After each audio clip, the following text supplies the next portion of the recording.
कहे कब जाओ 6 मास के हीड़ते आध कोस पर गाँव। स्वर्ग मोक्ष एवं ब्रह्मधाम की प्रशंसा सुनकर मनुष्यों का मन कहने लगा कि हे भगवान, वहाँ हम कब पहुँचेंगे। और चित्त कहे कब जाऊं, और चित्त कहने लगा कि वहाँ कब जाएंगे। परंतु इन मुमुक्षुओं की दशा वैसी हुई जैसे कुछ लोग 6 महीने से भटकते हुए अपना गांव खोज रहे हो, जबकि वह पास में है। 6 मास के हीड़ते जो बाहर स्वर्ग मोक्ष और ब्रह्म धाम में पहुंचने के लिए लोग बाहर चक्कर लगा रहे हैं। सदगुरु कहते हैं कि इन लोगों की दशा वैसी है जो 6 महीने से भटकते हुए अपना गांव खोज रहे हो, जबकि वह पास में है। आध कोस पर ही हो, किंतु भ्रमवश न पाते हो। धर्मशास्त्रों, महाकाव्यों, पुराणों एवं धर्म ग्रंथों में स्वर्ग मोक्ष, ब्रह्मधाम, साकेत लोक, वैकुंठ लोक, गोलोक, शिवलोक, सतलोक, जन्नत एवं परमात्मा के धाम का बड़ा रोचक वर्णन है। धर्म ग्रंथों में, पुराणों में, काव्यों में इन सब स्वर्ग मोक्ष और लोक लोकांतर की बड़ी रोचक वर्णन है। उन्हें पढ़कर तथा सुनकर भावुक भक्तों के मन और चित्त वहाँ पहुँचने के लिए व्याकुल होने लगते हैं। अतएव वहाँ पहुँचने के लिए लोग क्या क्या करते हैं? यज्ञ हवन करते हैं, पूजा पाठ करते हैं, योग तपस्या करते हैं और तीर्थ व्रत करते हैं, और साथ साथ नाना धर्म ग्रंथों का अध्ययन भी करते हैं। किस लिए करते हैं? कि हमें स्वर्ग तथा मोक्ष धाम में पहुँचना है। वहाँ पहुँचने के लिए लोग वेदों को पढ़ते हैं। 6 वेदांगों शिक्षा, कल्प, निरुक्त, छंद, ज्योतिष तथा व्याकरण को पढ़ते हैं। सांख्य, योग, न्याय, वैशेषिक, मीमांसा तथा वेदांत को पढ़ते हैं। इन ग्रंथों, इन कर्मकांडों में मोक्ष, स्वर्ग एवं ब्रह्म धाम को खूब खोजते हैं, परंतु स्वरूप ज्ञान बिना कोरे के कोरे रह जाते हैं। कुछ गंजेड़ी लोग थे। वे अपने गांव का रास्ता भूल गए थे। वे अपने गांव की तलाश 6 महीने से कर रहे थे। कुछ गंजेड़ी लोग थे, वे अपने गांव का रास्ता भूल गए थे और अपने गांव की तलाश में 6 महीने से भटक रहे थे। उनका गांव तो उनसे आध कोस पर ही था, परंतु वे सब थे गंजेड़ी। सब गांजा का दम लगाते थे, गप्पे मारते थे और जंगल में चक्कर लगाया करते थे। इसलिए उन लोगों को अपना गांव मिल नहीं रहा था। उसी प्रकार मनुष्य का गांव, मनुष्य का निज धाम कहाँ है? अपनी स्वरूप स्थिति। लेकिन लोग उसे भूल करके धर्म ग्रंथों, महाकाव्यों में और अनेक प्रकार के पुराणों में सुन रखे हैं कि बाहर मोक्ष है, बाहर परमात्मा है, बाहर परमात्मा के धाम है। बस इसी सुनी सुनाई बातों को लोग मान करके बाहर भटक रहे हैं। तो ये सब क्या है? ये सब क्या है? बाहरी आडंबर है, एक नशा है। लोगों के अंदर एक नशा है कि बाहर परमात्मा है और पूजा पाठ करने से, यज्ञ हवन करने से बाहर परमात्मा मिल जाएगा, लेकिन मिलता नहीं है। इस प्रकार लोग जो है बाहरी आडंबर में भटक रहे हैं। उन लोगों के अंदर केवल एक नशा है। जैसे गंजेड़ी लोग गांजा के दम में चक्कर लगा रहे हैं, उन्हें उनका गांव नहीं मिल रहा है।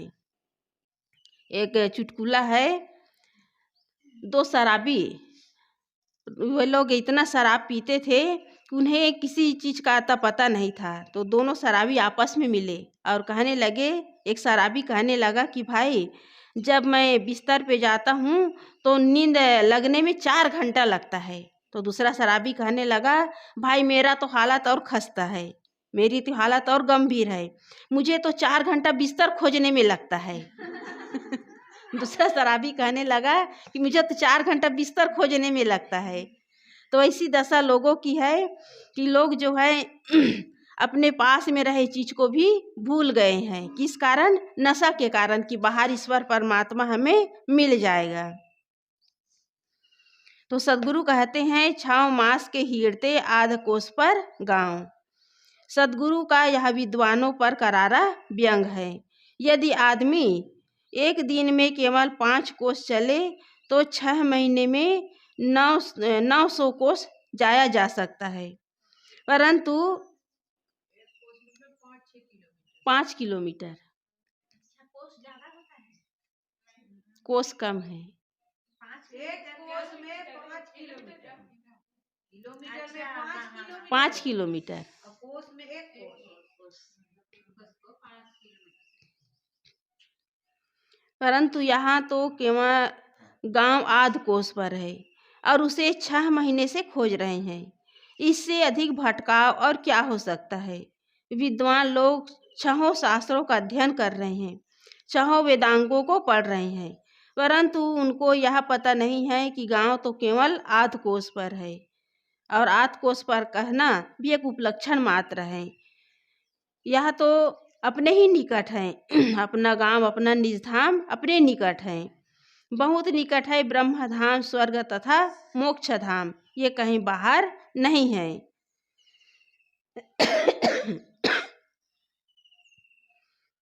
वह आध कोस केवल मन की माया है।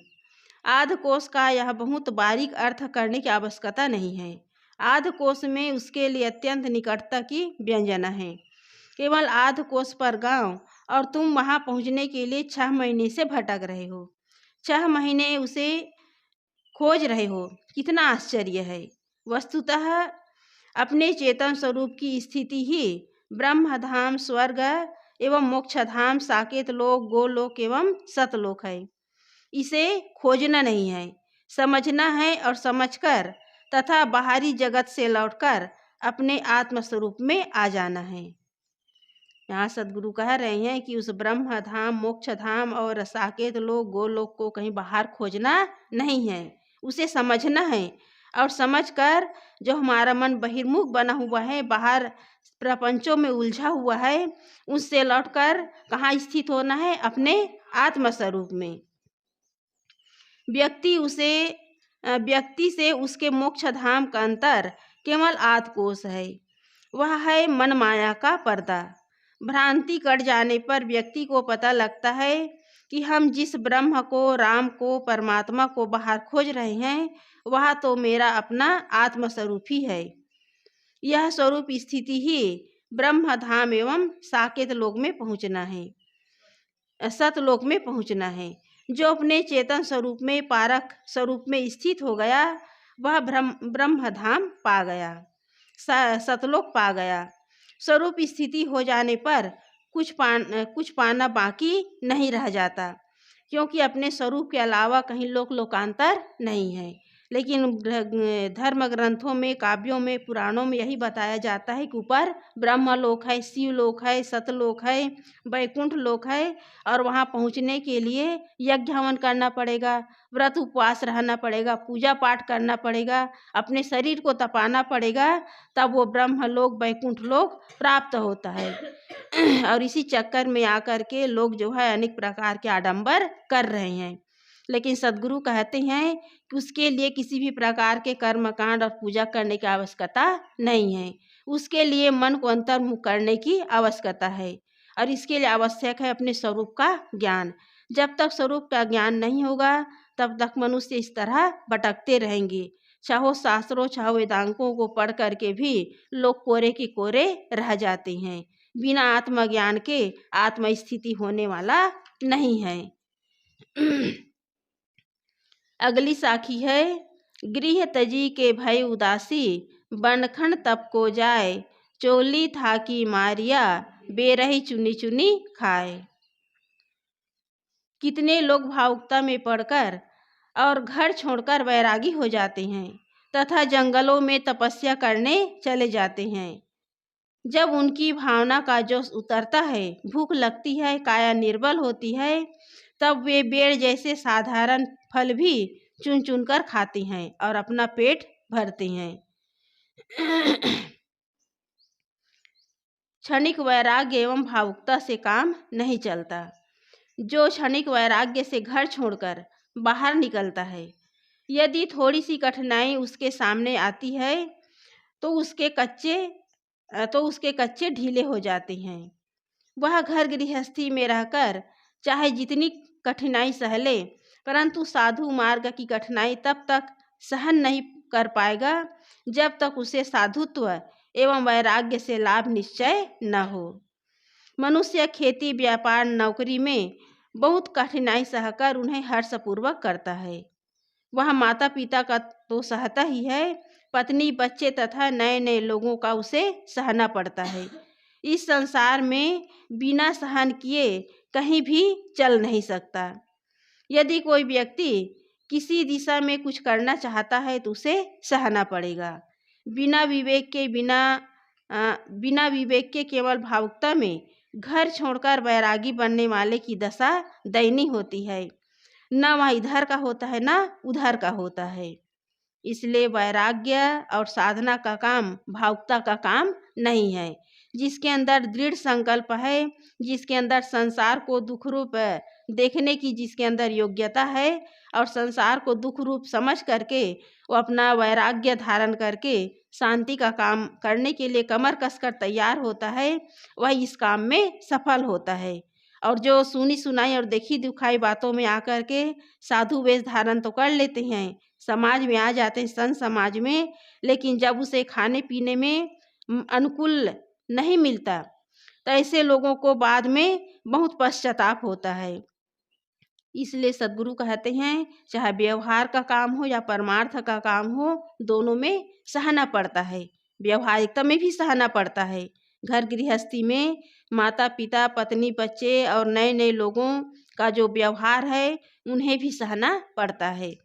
और इस साधना मार्ग में भी जितने भी समाज में लोग रह रहे हैं उनके साथ व्यवहार में कुछ गड़बड़ी हो तो उसे भी सहन करना पड़ता है। एक सच्ची घटना है। शहर में रहने वाले एक संपन्न आदमी जिनकी उम्र 60-100 वर्ष के करीब होगी, अपने बच्चों से घबराकर निकट के एक साधु आश्रम में चले गए। उनके बच्चों में कोई डॉक्टर, कोई वकील, कोई इंजीनियर था। सबने समझाया लेकिन उसने नहीं माना। वे जब गुरु स्थान पर जाते थे उनके खाने पीने की थोड़ी अलग व्यवस्था हो जाती थी।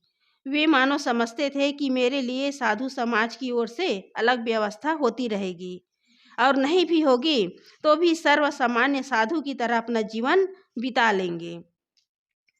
लोगों के अंदर यही धारणा है कि साधु संतों के यहाँ बढ़िया खाने को मिलता है, रहने को मिलता है, घूमने को मिलता है, फिर इस गृहस्थी में क्यों रहे।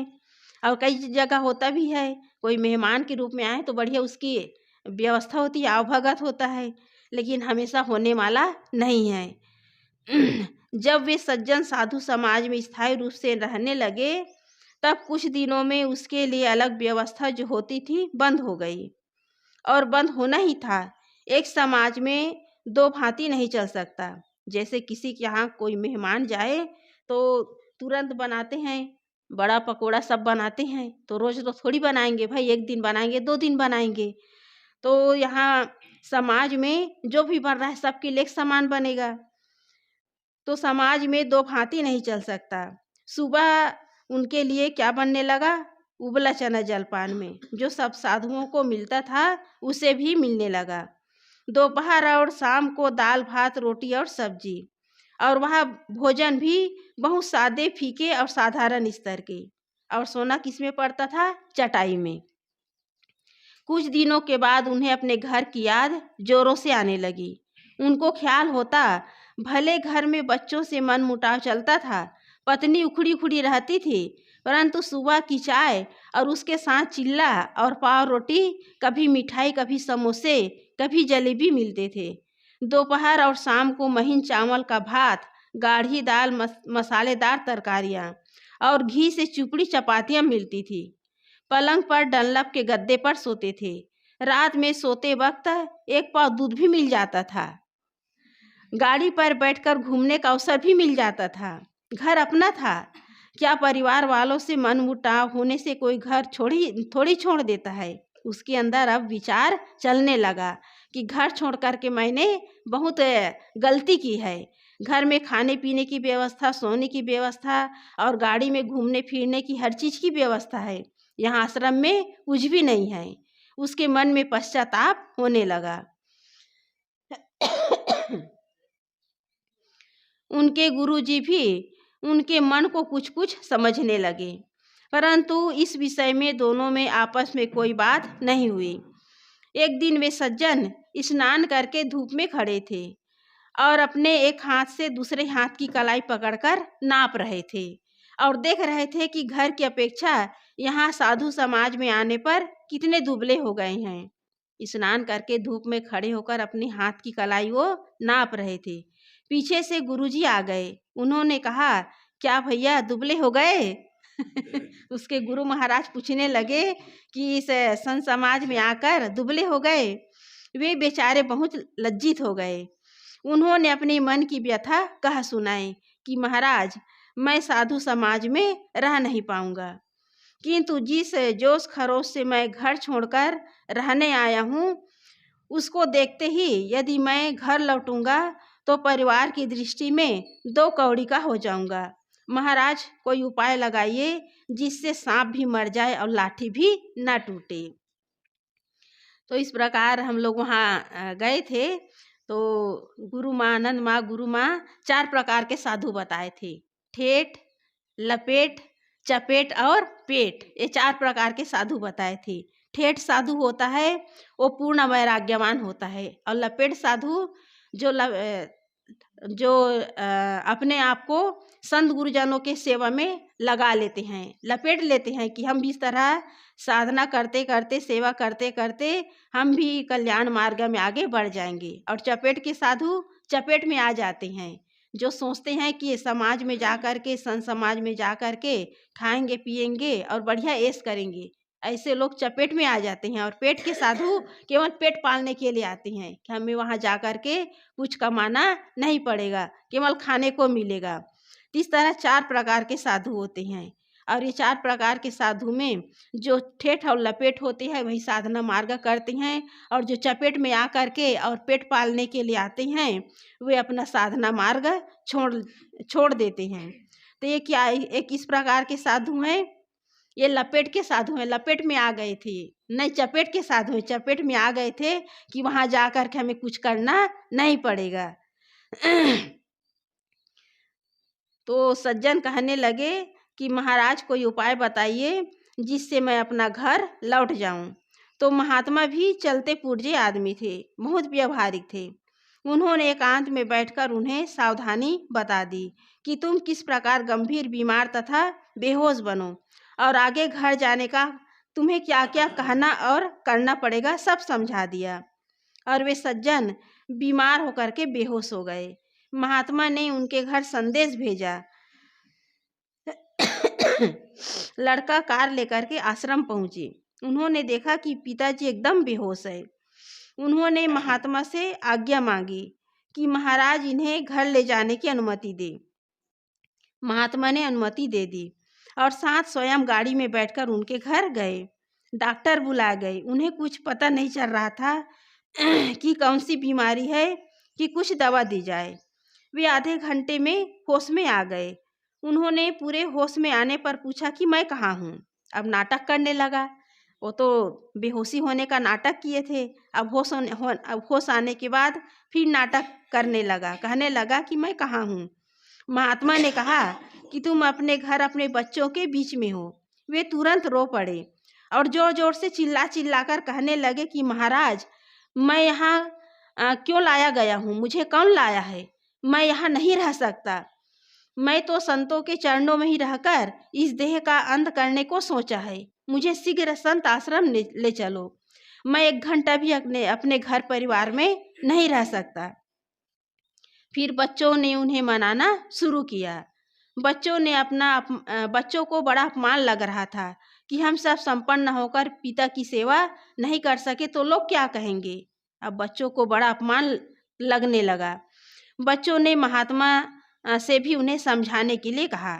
महात्मा ने उन्हें समझाया कि तुम हठ छोड़ दो, मुझे गुरु मानते हो तो मेरी कड़ी आज्ञा है कि तुम घर पर ही रहो, मेरी आज्ञा मानो। तुम्हारे बच्चे तुम्हारी सेवा करना चाहते हैं। अब उन्होंने बड़ी रोनी सूरत बनाकर स्वीकार किया और कहा कि जब आप ऐसी कड़ी आज्ञा दे रहे हैं तो मैं आपकी आज्ञा मानने के लिए विवश हूँ। ऐसे चालाक महात्मा एवं गुरु सबको नहीं मिलते कि ऐसे लोगों की मर्यादा बनाए रखते हुए उन्हें घर वापस कर सके। इसलिए बहुत समझ बूझकर घर छोड़ना चाहिए, भावुकता में पड़ना ठीक नहीं है।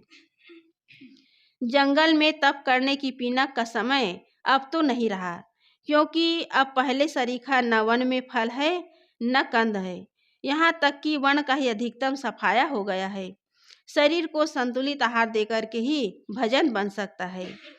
तो इसलिए सदगुरु कबीर साहब जी कहते हैं कि कबीर भूख कुतिया है, करे भजन में भंग, या को टुकड़ा डारी के, करो भजन निह संग। क्योंकि बिना भोजन के भजन होने वाला नहीं है। लेकिन भोजन कैसा होना चाहिए? संतुलित। आप ठूस ठूस करके डट के खा लिए और कहेंगे कि भजन होगा, ध्यान होगा, साधना होगा, तो ये भी होने वाला नहीं है। साधना मार्ग में यदि साधना करना है तो उसके लिए सबका सहना पड़ेगा। और दूसरी बात है कि भोजन जो है संतुलित, सात्विक और जो समाज में बढ़ रहा है उसी के अनुसार मिलेगा। ये नहीं कि हम साधना मार्ग में आए हैं, साधना कर रहे हैं और भक्तों के द्वारा जो हमें मिल रहा है हम डट कर के खाएंगे, पेट भर के खाएंगे, छक के खाएंगे, तो ये साधना की कमी है। तो इसलिए साधना मार्ग में जो वैराग्यवान संत होते हैं वो कहीं किसी भी प्रकार की हठतापूर्ण व्यवहार नहीं करते, संतुलित व्यवहार करते हैं और सबकी सहते हुए साधना मार्ग में आगे बढ़ते हैं। तो वैराग्य का काम जो है भावुकता का नहीं है। और जो भावुकता में आकर के साधु मार्ग में आ तो जाते हैं, लेकिन जब अनुकूलता नहीं मिल पाती, अनुकूल भोजन, अनुकूल जो व्यवहार होना चाहिए नहीं मिल पाता, तो ऐसे लोग मन के कमज़ोर होते हैं और तुरंत वे अपने घर गृहस्थी में लौट जाते हैं।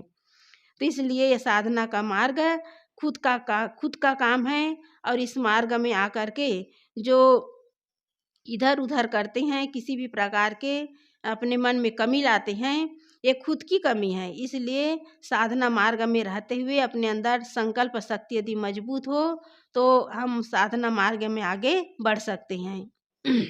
और दूसरी बात है कि लक्ष्य हमारे निकट है, वो बाहर नहीं है। इसलिए बाहर अपने लक्ष्य को खोजने की आवश्यकता नहीं है। लक्ष्य हमारे निकट है, मोक्ष का धाम, वो परमात्मा का धाम अपने निकट है। तो इस दो साखी में सदगुरु बताए हैं कि लक्ष्य तुम्हारे निकट है और भजन के लिए भोजन जरूरी है। इन दो बातों को हमें ध्यान में रखना होगा और इन बातों को ध्यान में रखते हुए हम अपने साधना मार्ग में आगे बढ़ें। बोलिए सदगुरुदेव की जय।